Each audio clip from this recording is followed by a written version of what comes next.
Хакасиядағы шаяшылар турызы пост шеріне хынып аға боғдар қапыларға үгіледір бөгінің экономика студенттеріне шет писательдерінің танызар ұңдай берді.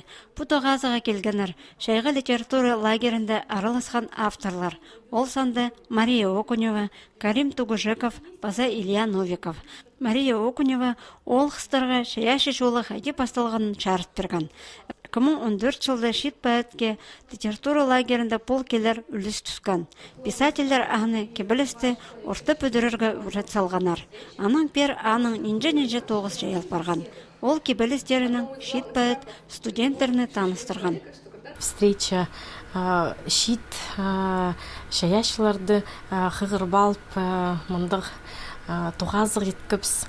Сақчым, что шиттерді күмістің үскірігі керек, и олар мағыт бас шейлер.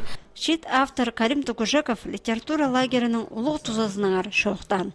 Анда саблық писательдерінің көп біліс алған сонда ол на фильм түстергі пастан.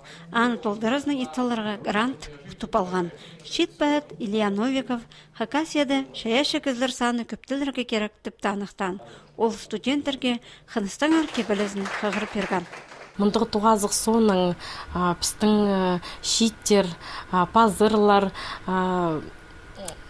постарының тоғыстарын күздірілер, хор, пин, мұндығы туғазықларға келтірерлер. Оға үртістік, что пүл пістің андығы туғазықлар ертші. Мұндағы туғазықлар шетеріне біріктірше, ұдыр-жөдір пілістерінің үлізер мұндай берше. Амыға үсшет контроліні посың чаяшы ұзын көздерге жалтанмасқа, қол сөстің күзін посты базымен сығарарға көстапше.